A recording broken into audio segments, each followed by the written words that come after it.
بسم الله الرحمن الرحيم. اللهم صل على محمد وآل محمد. إلهي لا تؤدبني بعقوبتك ولا تمكر بي في حيلتك. من أين لي الخير يا رب؟ ولا يوجد إلا من عندك. ومن أين لي النجاة ولا تستطاع إلا بك؟ للذي أحسن استغنى عن عونك ورحمتك، وللذي أساء واجترأ عليك ولم يرضك خرج عن قدرتك. يا ربي يا ربي يا ربي يا ربي يا ربي يا رب. بك عرفتك وأنت دللتني عليك ودعوتني إليك، ولولا أنت لم أدر ما أنت. الحمد لله الذي أدعوه فيجيبني وإن كنت بطيئا حين يدعوني. والحمد لله الذي أسأله فيعطيني وإن كنت بخيلا حين يستقرضني. والحمد لله الذي أناديه كلما شئت لحاجتي وأخلو به حيث شئت لسري، بغير شفيع فيقضي لي حاجتي. الحمد لله الذي لا أدعو غيره، ولو دعوت غيره لم يستجب لي دعائي. والحمد لله الذي لا أرجو غيره، ولو رجوت غيره لأخلف رجائي. والحمد لله الذي وكلني إليه فأكرمني ولم يكلني إلى الناس فيهينوني. والحمد لله الذي تحبب إلي وهو غني عني. والحمد لله الذي يحلم عني حتى كأني لا ذنب لي. فربي أحمد شيء عندي وأحق بحمدي. اللهم إني أجد سبل المطالب إليك مشرعة، ومناهل الرجاء لديك مترعة، والاستعانة بفضلك لمن أملك مباحا، وأبواب الدعاء إليك للصارخين مفتوحا. وأعلم أنك للراجين بموضع إجابة، وللملهوفين بمرصد إغاثة، وأن في اللهف إلى جودك والرضا بقضائك عوضا من منع الباخلين، ومندوحة عما في أيدي المستأثرين. وأن الراحل إليك قريب المسافة، وأنك لا تحتجب عن خلقك إلا أن تحجبهم الأعمال دونك، وقد قصدت إليك بطلبتي وتوجهت إليك بحاجتي وجعلت بك استغاثتي وبدعائك توسلي من غير استحقاق لاستماعك مني ولا استجاب لعفوك عني، بل لثقتي بكرمك وسكوني إلى صدق وعدك ولجئي إلى الإيمان بتوحيدك ويقيني بمعرفتك مني ألا رب لي غيرك ولا إله إلا أنت وحدك لا شريك لك. اللهم أنت القائل وقولك حق ووعدك صدق، واسأل الله من فضله إن الله كان بكم رحيما.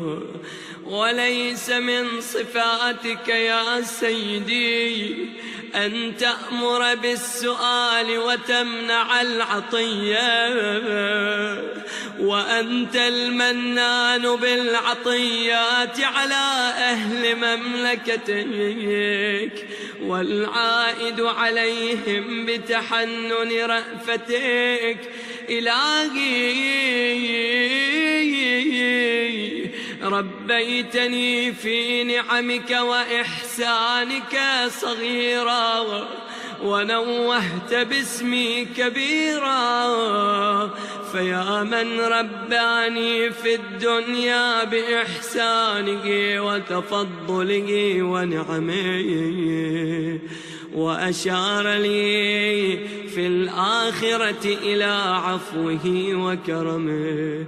معرفتي يا مولاي دليلي عليك وحبي لك شفيعي إليك، وأنا واثق من دليلي بدلالتك وساكن من شفيعي إلى شفاعتك.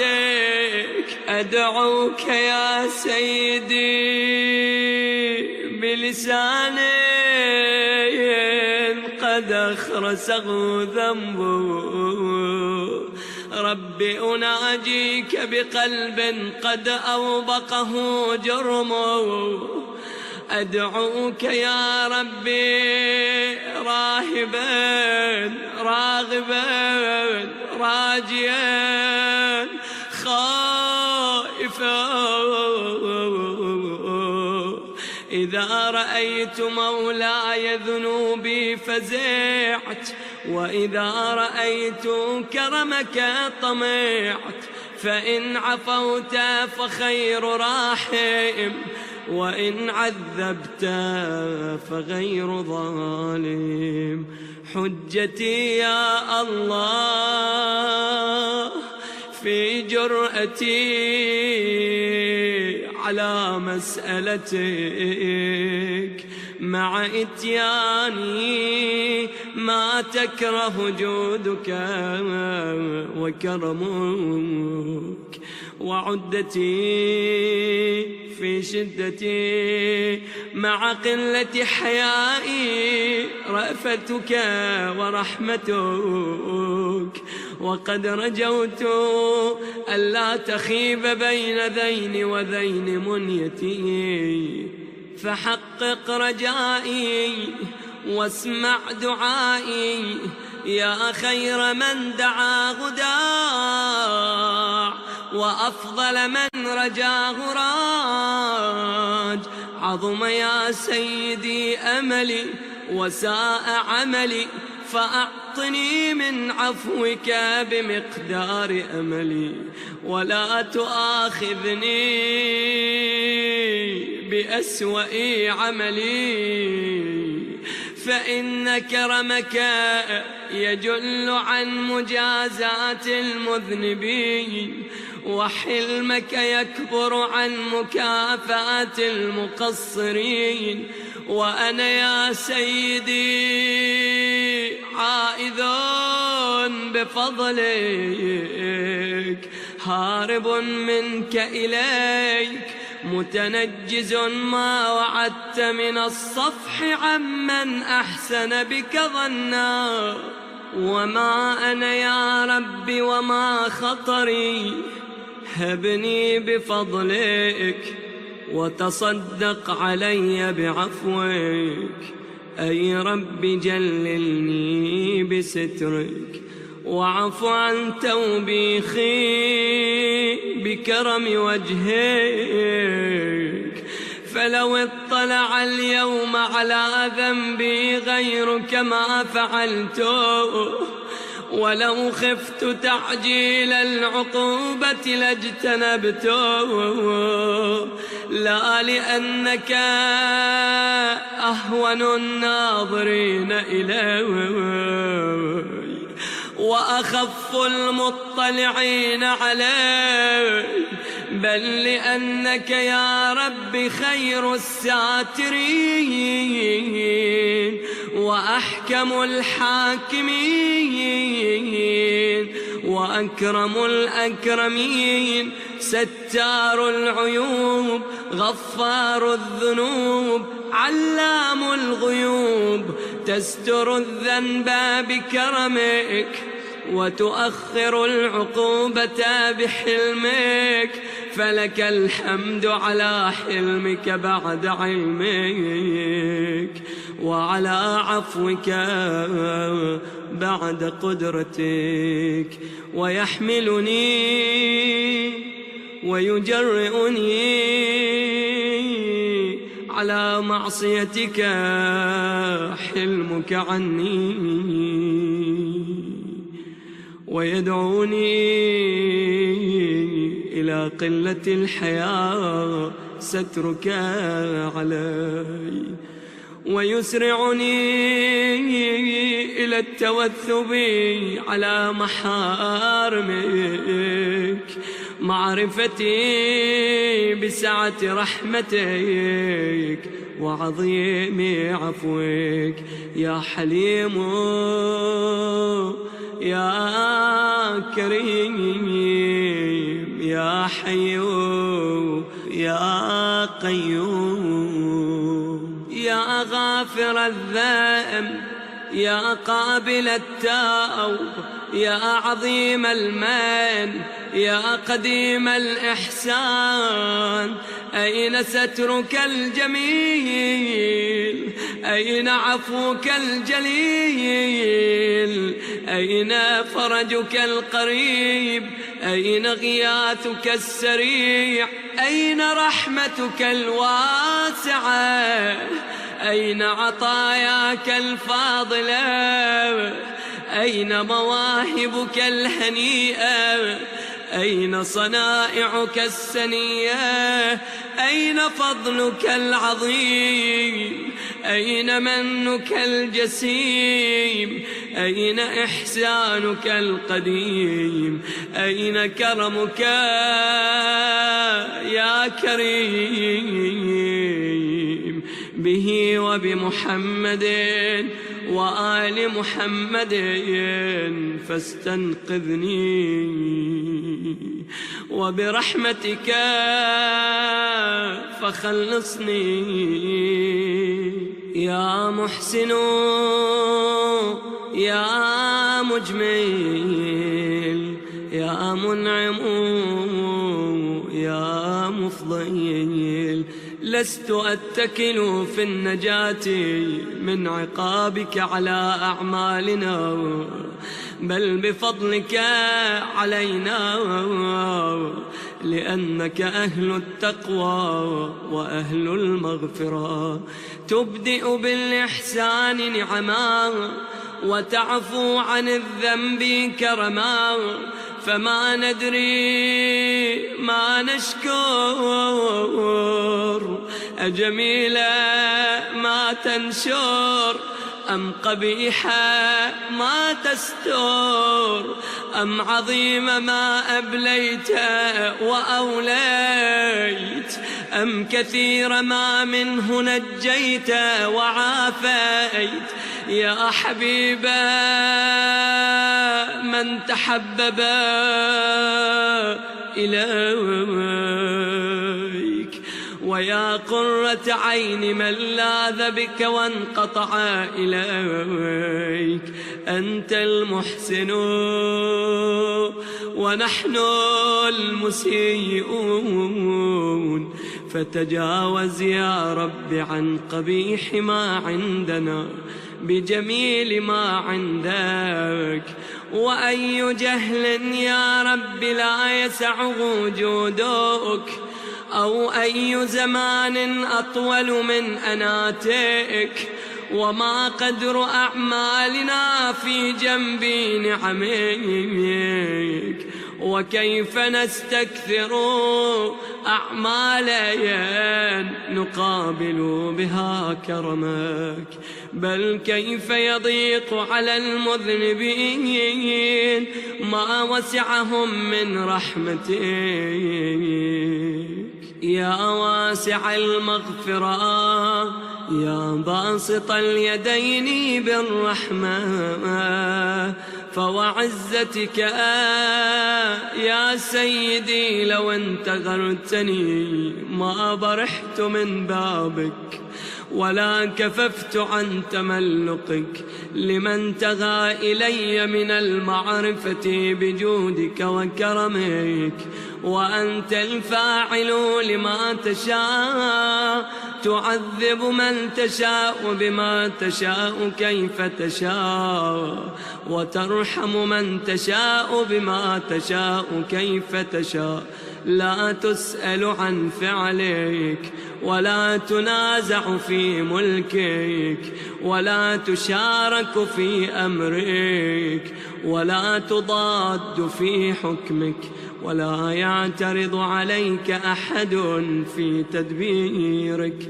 لك الخلق والأمر، تبارك الله رب العالمين.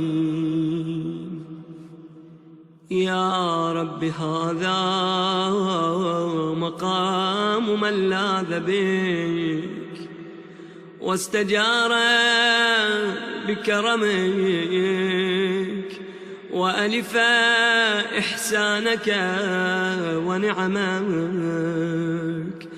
وأنت الجواد الذي لا يضيق عفوك، ولا ينقص فضلك، ولا تقل رحمتك.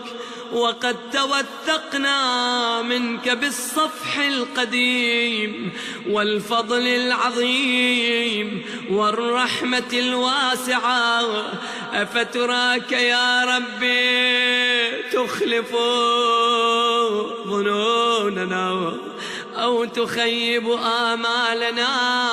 كلا يا كريم، فليس هذا ظننا بك، ولا هذا فيك طمعنا. يا رب إن لنا فيك أملا طويلا كثيرا،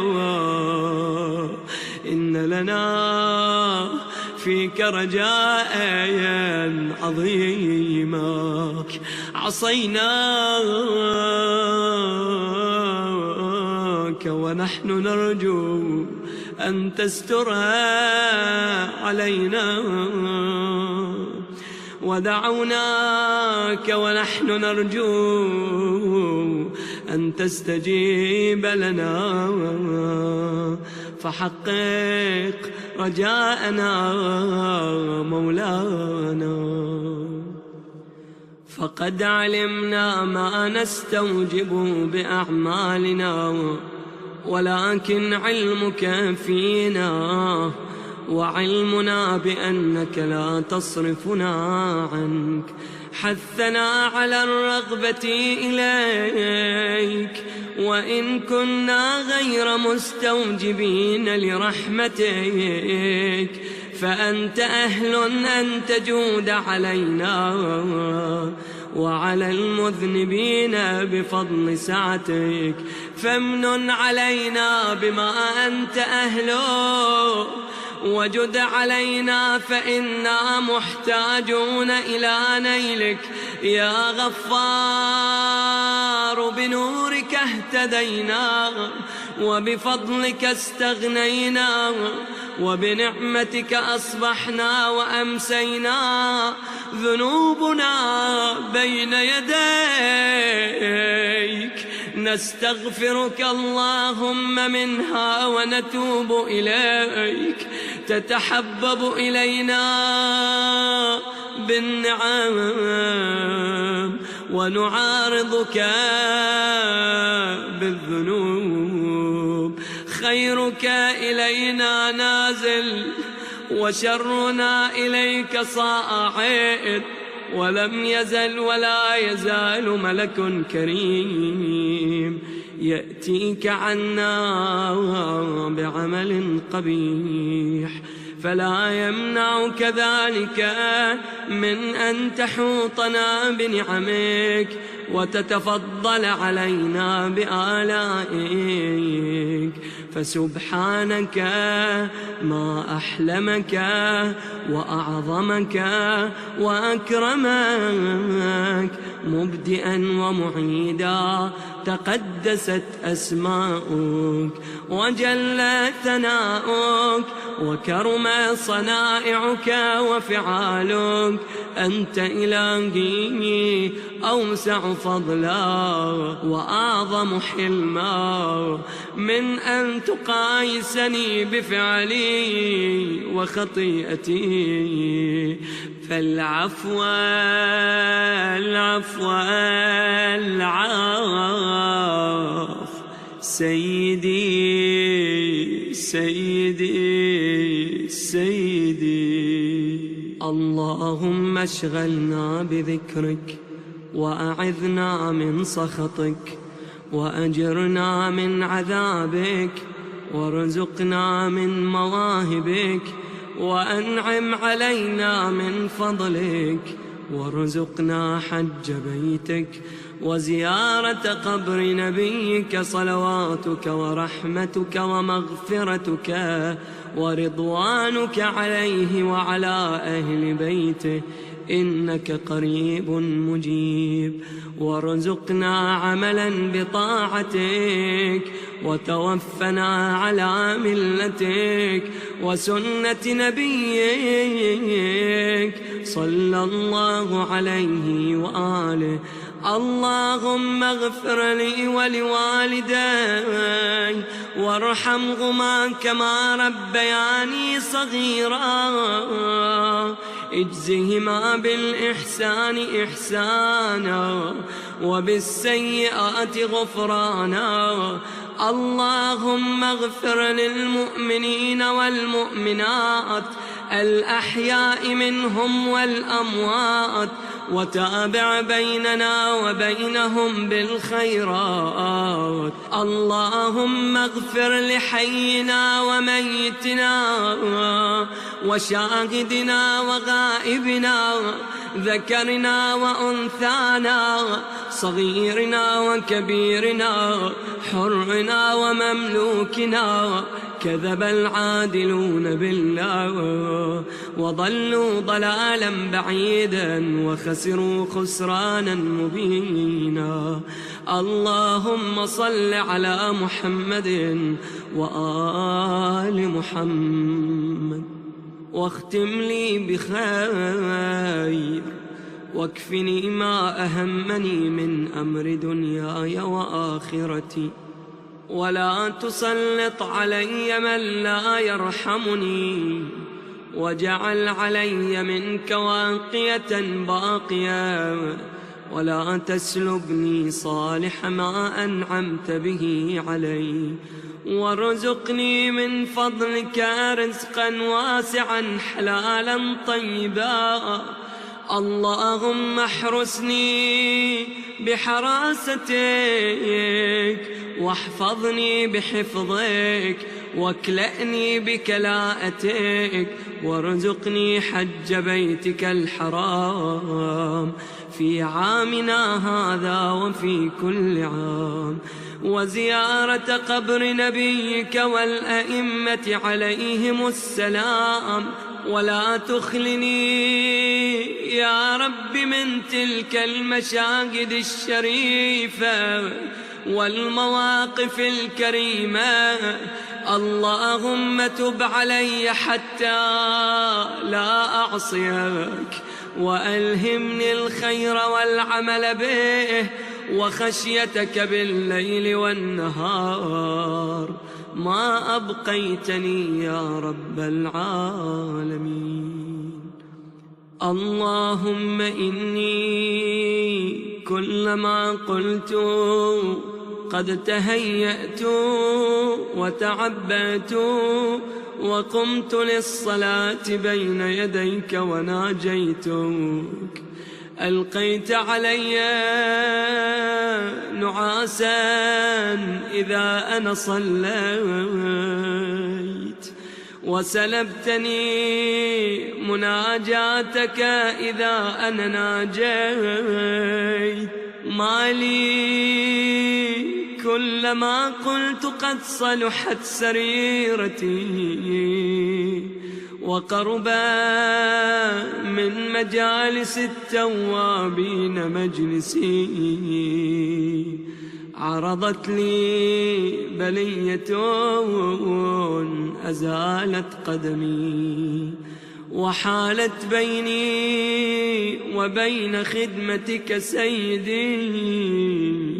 لعلك عن بابك طردتني وعن خدمتك نحيتني، أو لعلك رأيتني مستخفا بحقك فأقصيتني، أو لعلك رأيتني معرضا عنك فقليتني، أو لعلك وجدتني في مقام الكاذبين فرفضتني، أو لعلك رأيتني غير شاكر لنعمائك فحرمتني، أو لعلك فقدتني من مجالس العلماء فخذلتني، أو لعلك رأيتني في الغافلين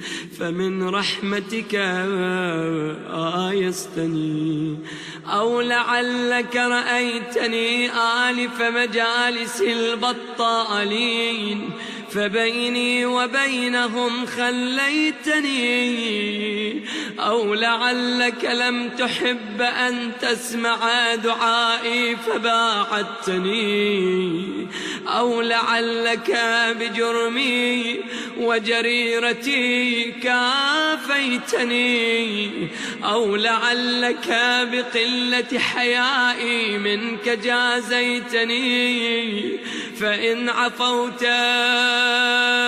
يا رب فطالما عفوت عن المذنبين قبلي، لأن كرمك أي رب يجل عن مكافاة المقصرين، وأنا عائذ بفضلك هارب منك إليك، متنجز ما وعدت من الصفح عمن أحسن بك ظنا. إلهي أنت أوسع فضلا وأعظم حلما من أن تقايسني بعملي أو أن تستزلني بخطيئتي. وما أنا يا سيدي وما خطري، هبني بفضلك سيدي وتصدق علي بعفوك، وجللني بسترك، واعف عن توبيخي بكرم وجهك سيدي. أنا الصغير الذي ربيته، وأنا الجاهل الذي علمته، وأنا الضال الذي هديته، وأنا الوضيع الذي رفعته، وأنا الخائف الذي آمنته، والجائع الذي أشبعته، والعطشان الذي أرويته، والعار الذي كسوته، والفقير الذي أغنيته، والضعيف الذي قويته، والذليل الذي أعززته، والسقيم الذي شفيته، والسائل الذي أعطيته، والمذنب الذي سترته، والخاطئ الذي أقلته، وأنا القليل الذي كثرته، والمستضعف الذي نصرته، وأنا الطريد الذي آويته. أنا يا رب الذي لم أستحيك في الخلاء، ولم أراقبك في الملاء. أنا صاحب الدواهي العظمى، أنا الذي على سيده اجترى، أنا الذي عصيت جبار السماء، أنا الذي أعطيت على معاصي الجليل الرشاد، أنا الذي حين بشرت بها خرجت إليها أسعى، أنا الذي أمهلتني فمرعويت، وسترت علي فما استحييت، وعملت بالمعاصي فتعديت، وأسقطتني من عينك فما باليت، فبحلمك أمهلتني، وبسترك سترتني، حتى كأنك أغفلتني، ومن عقوبات المعاصي جنبتني، حتى كأنك استحييتني. إلهي لم أعصك حين عصيتك، وأنا بربوبيتك جاحد، ولا بأمرك مستخيف، ولا لعقوبتك متعرض، ولا لوعيدك متغاون، لكن خطيئة عرضت وسولت لي نفسي، وغلبني هواي، وأعانني عليها شقوتي، وغرني سترك المرخى عليه، فقد عصيتك وخالفتك بجهدي، فالآن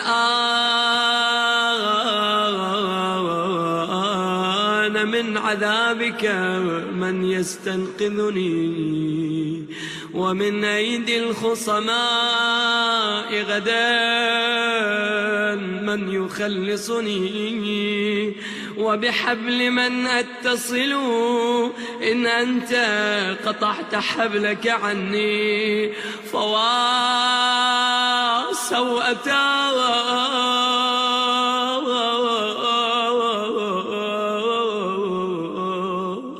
على ما أحصى كتابك من عملي، الذي لولا ما أرجو من كرمك وسعة رحمتك ونهيك إياي عن القنوط لقناط. عندما أتذكر غايا خير من دعاه داع وأفضل من رجاه راج، اللهم بذمة الإسلام يتوسل إليك، وبحرمة القرآن يعتمد عليك، وبحب النبي الأمي القرشي الهاشمي العربي التغامي المكي المدني أرجو الزلفة لديك، فلا توحش استئناس إيماني، ولا تجعل ثوابي ثواب من عبد سواك. فإن قوما آمنوا بألسنتهم ليحقنوا به دماءهم فأدركوا ما أملوا، وإنا آمنا بك بألسنتنا وقلوبنا لتعفو عنا فأدركنا ما أملنا، وثبت رجاءك في صدورنا، ولا تزغ قلوبنا بعد إذ هديتنا، وهب لنا من لدنك رحمة إنك أنت الوهاب. فوعزتك لو انتظرتني ما برحت من بابك، ولا كففت عن تملقك، لما ألهم قلبي من المعرفة بكرمك وسعة رحمتك. إلى من يذهب العبد إلا إلى مولاه، وإلى من يلتجئ المخلوق إلا إلى خالقه. إلهي لو قرنتني بالأصفاد ومنعتني سيبك من بين الأشهاد، ودللت على فضائحي عيون العباد، وأمرت بي إلى النار وحلت بيني وبين الأبرار، ما قطعت رجائي منك وما صرفت تأميلي للعفو عنك، ولا خرج حبك من قلبي. أنا لا أنسى أياديك عندي وسترك علي في دار الدنيا. سيدي أخرج حب الدنيا من قلبي، واجمع بيني وبين المصطفى وآله، خيرتك من خلقك وخاتم النبيين محمد صلى الله عليه وآله، وانقلني إلى درجة التوبة إليك، وأعني بالبكاء على نفسي، فقد أفنيت بالتسويف والآمال عمري،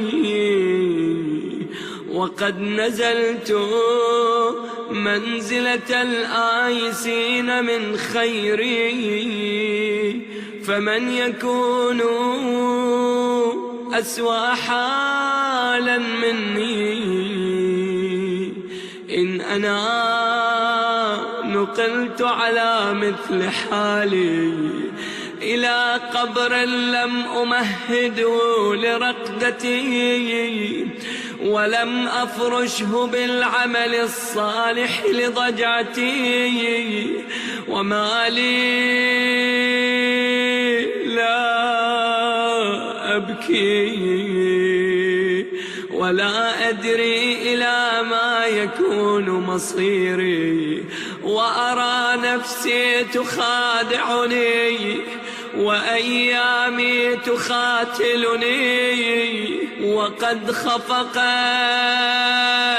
عند رأسي أجنحة الموت، فما لي لا أبكي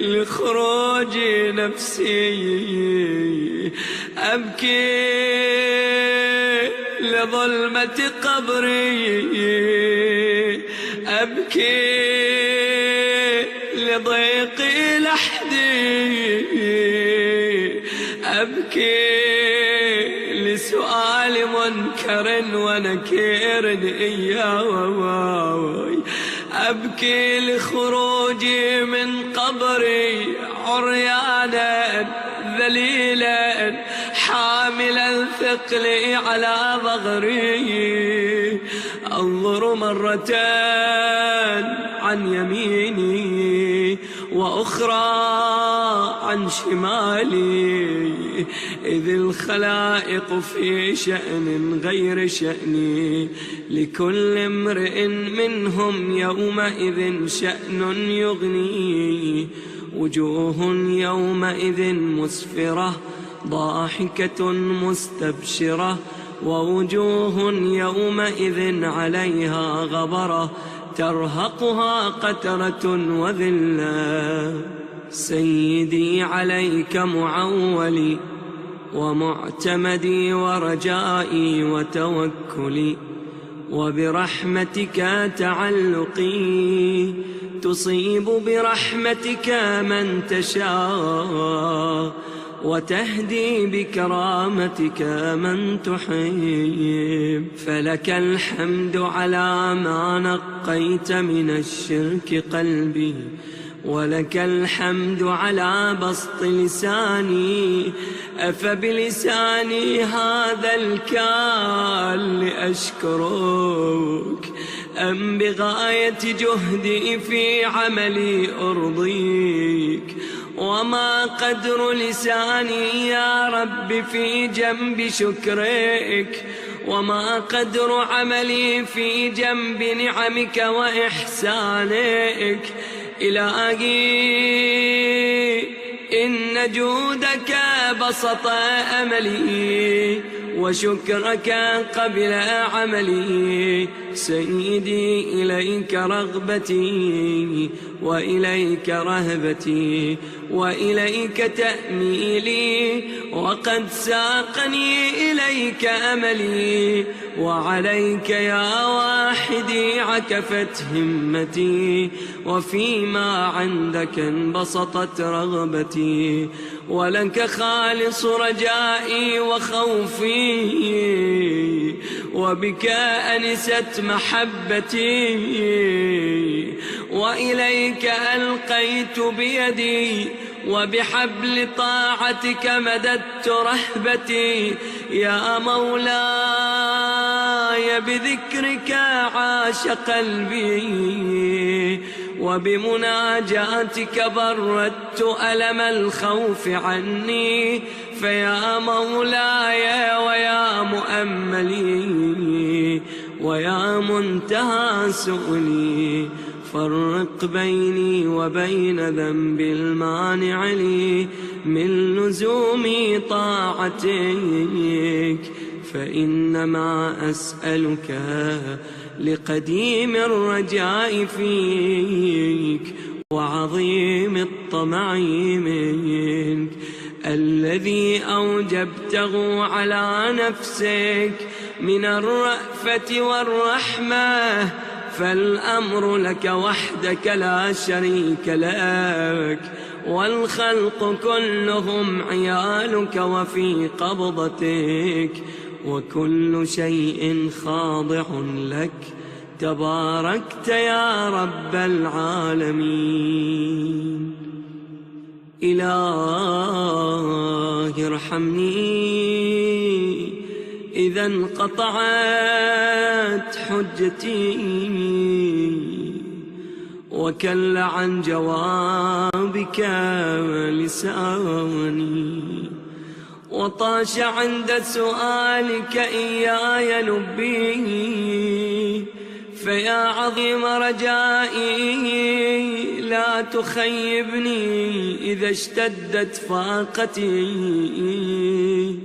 ولا تردني لجهلي، ولا تمنعني لقلة صبري.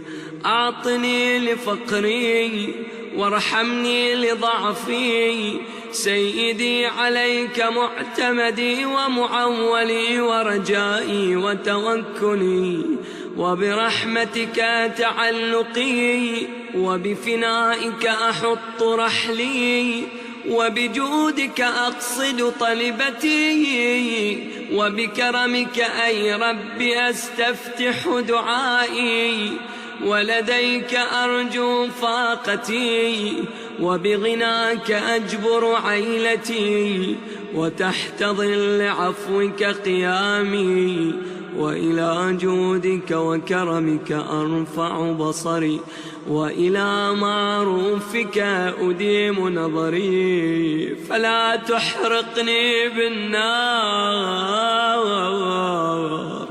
وأنت موضع أملي، ولا تسكنني الهاوية فإنك قرة عيني.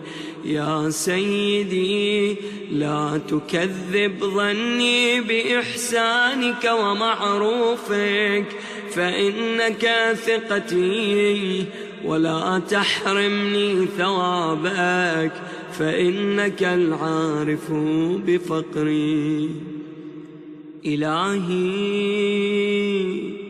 إن كان قد دنا أجلي ولم يقربني منك عملي، فقد جعلت الاعتراف إليك بذنبي وسائل عللي. إلهي إن عفوت فمن أولى منك بالعفو، وإن عذبت فمن أعدل منك في الحكم. ارحم في هذه الدنيا غربتي، وعند الموت كربتي، وفي القبر وحدتي، وفي اللحد وحشتي،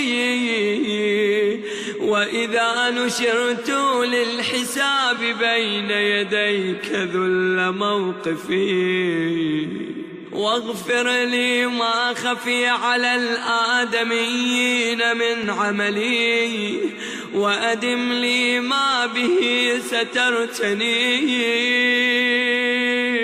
وارحمني صريعا على الفراش تقلبني أيدي أحبتي، وتفضل علي ممدودا على المغتسل، يقلبني صالح جيرتي، وتحنن علي محمولا قد تناول الأقرباء أطراف جنازتي، وجد علي منقولا قد نزلت بك وحيدا في حفرتي، وارحم في ذلك البيت الجديد غربتي، حتى لا أستأنس بغيري. يا سيدي إن وكلتني إلى نفسي هلاكت، سيدي فبمن أستغيث إن لم تقلني عثرتي، فإلى من أفزع إن فقدت عنايتك في ضجعتي، وإلى من ألتجئ إن لم تنفس كربتي. سيدي من لي ومن يرحمني إن لم ترحمني، وفضل من أؤمل إن عدمت فضلك يوم فاقتي. وإلى من الفرار من الذنوب إذا انقضى أجلي. سيدي لا تعذبني وأنا أرجوك. إلهي حقق رجائي وآمن خوفي، فإن كثرة ذنوبي لا أرجو فيها إلا عفوك. سيدي أنا أسألك ما لا أستحق، وأنت أهل التقوى وأهل المغفرة، فاغفر لي وألبسني من نظرك ثوبا يغطي علي التبعات، وتغفرها لي ولا أطالب بها، إنك ذو من قديم وصفح عظيم وتجاوز كريم. إلهي أنت الذي تفيض سيبك على من لا يسألك، وعلى الجاحدين بربوبيتك، فكيف سيدي بمن سألك وأيقن أن الخلق لك والأمر إليك؟ تباركت وتعاليت يا رب العالمين.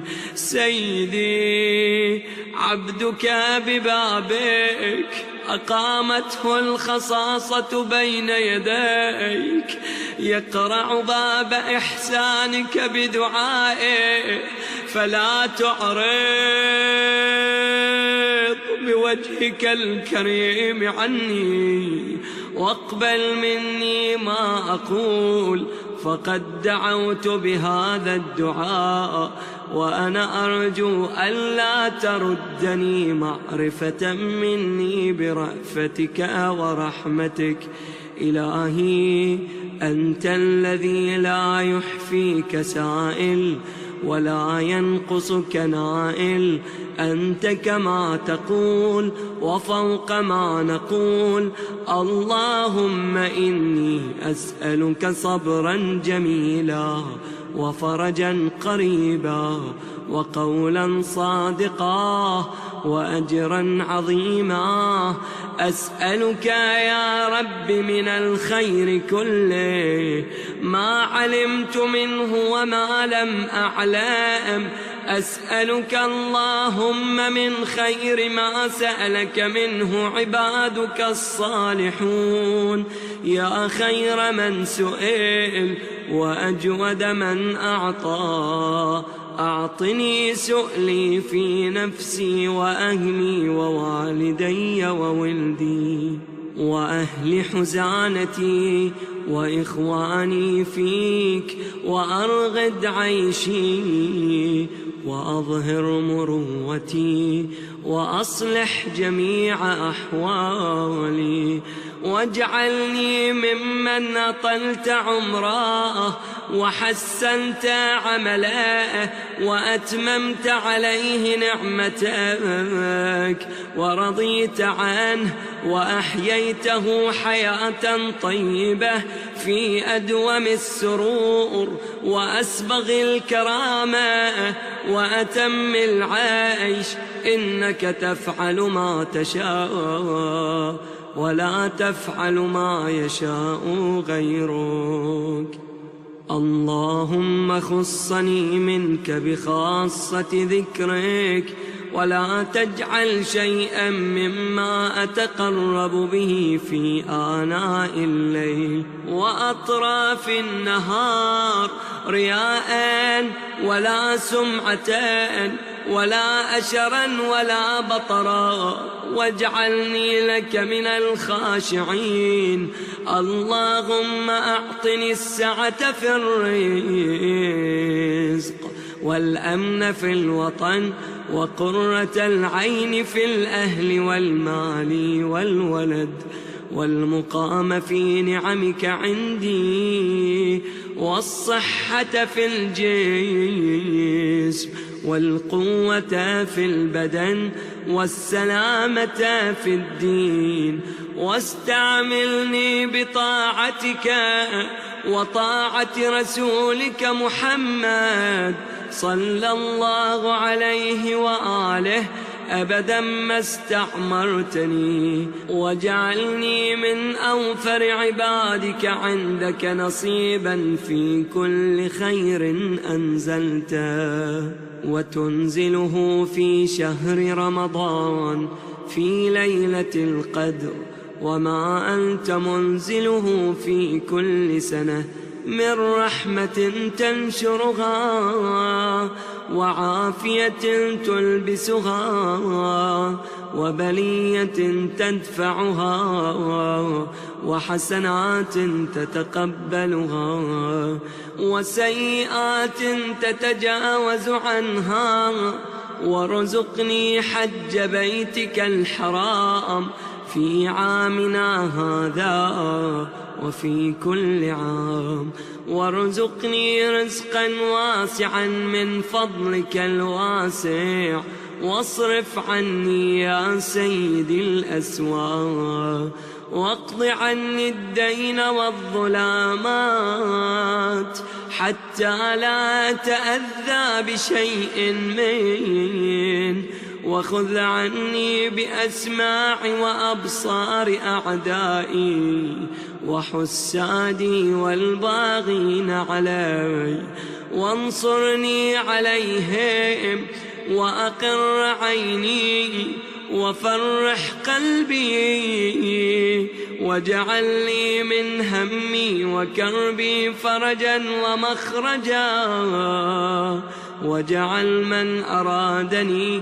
بسوء من جميع خلقك تحت قدمي، واكفني شر الشيطان وشر السلطان وسيئات عملي، وطهرني من الذنوب كلها، وأجرني من النار بعفوك، وأدخلني الجنة برحمتك، وزوجني من الحور العين بفضلك، وألحقني بأوليائك الصالحين محمد وآله الأبرار الطيبين الطاهرين الأخيار، صلواتك عليهم وعلى أجسادهم وأرواحهم، ورحمة الله وبركاته. إلهي وسيدي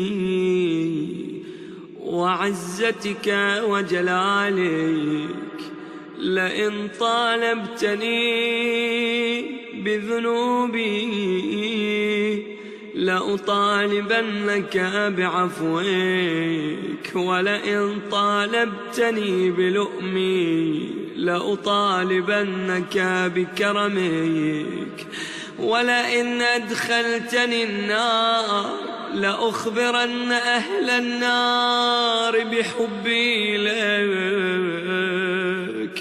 إلهي وسيدي، إن كنت لا تغفر إلا لأوليائك وأهل طاعتك، فإلى من يفزع المذنبون؟ وإن كنت لا تكرم إلا أهل الوفاء بك، فبمن يستغيث المسيئون؟ إلهي، إن أدخلتني النار ففي ذلك سرور عدوك، وإن أدخلتني الجنة ففي ذلك سرور نبيك، وأنا والله أعلم أن سرور نبيك أحب إليك من سرور عدوك. اللهم إني أسألك أن تملأ قلبي حبا لك وخشية منك وتصديقا بكتابك وإيمانا بك وفرقا منك وشوقا إليك يا ذا الجلال والإكرام. حبب إلي لقاءك وأحبب لقائي، واجعل لي في لقائك الراحة والفرج والكرامة. اللهم ألحقني بصالح من مضى، واجعلني من صالح من بقي، وخذ بي سبيل الصالحين، وأعني على نفسي بما تعين به الصالحين على أنفسهم. واختم عملي بأحسنه، واجعل ثوابي منه الجنة برحمتك، وأعني على صالح ما أعطيتني، وثبتني يا رب ولا تردني في سوء استنقذتني منه يا رب العالمين. اللهم إني أسألك إيمانا لا أجل له دون لقائك، أحيني ما أحييتني عليه، وتوفني إذا توفيتني عليه، وابعثني إذا بعثتني عليه، وأبرئ قلبي من الرياء والشك والسمعة في دينك، حتى يكون عملي خالصا لك. اللهم أعطني بصيرة في دينك، وفهما في حكمك، وفقها في علمك، وكفلين من رحمتك، وورعا يحجزني عن معاصيك، وبيض وجهي بنورك، واجعل رغبتي فيما عندك، وتوفني في سبيلك وعلى ملة رسولك صلى الله عليه وآله. اللهم إني أعوذ بك من الكسل والفشل والهم والجبن والبخل والغفلة والقسوة والمسكنة والفقر والفاقة وكل بلية والفواحش ما ظهر منها وما بطن. وأعوذ بك من نفس لا تقنع، وبطن لا يشبع، وقلب لا يخشع، ودعاء لا يسمع، وعمل لا ينفع.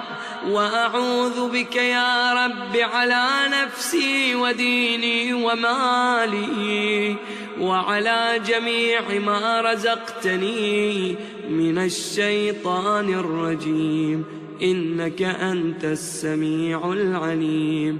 اللهم إنه لا يجيرني منك أحد، ولا أجد من دونك ملتحدا، فلا تجعل نفسي في شيء من عذابك، ولا تردني بهلكة، ولا تردني بعذاب أليم. اللهم تقبل مني وأعل ذكري وارفع درجتي وحط وزري، ولا تذكرني بخطيئتي، واجعل ثواب مجلسي وثواب منطقي وثواب دعائي رضاك والجنة. وأعطني يا رب جميع ما سألتك، وزدني من فضلك إني إليك راغب يا رب العالمين. اللهم إنك أنزلت في كتابك أن نعفو عمن ظلمنا، وقد ظلمنا أنفسنا، فاعف عنا فإنك أولى بذلك منا. وأمرتنا ألا نرد سائلا عن أبوابنا، وقد جئتك سائلا فلا تردني إلا بقضاء حاجتي. وأمرتنا بالإحسان إلى ما ملكت أيماننا، ونحن أرقاؤك فأعتق رقابنا من النار يا مفزعي عند كربتي، ويا غوثي عند شدتي. إليك فزعت وبك استغثت ولذت، لا ألوذ بسواك ولا أطلب الفرج إلا منك، فأغثني وفرج عني يا من يقبل اليسير ويعفو عن الكثير. اقبل مني اليسير واعف عني الكثير، إنك أنت الرحيم الغفور. اللهم إني أسألك إيمانا تباشر به قلبي، ويقينا صادقا حتى أعلم أنه لن يصيبني إلا ما كتبت لي، ورضني من العيش بما قسمت لي يا أرحم الراحمين.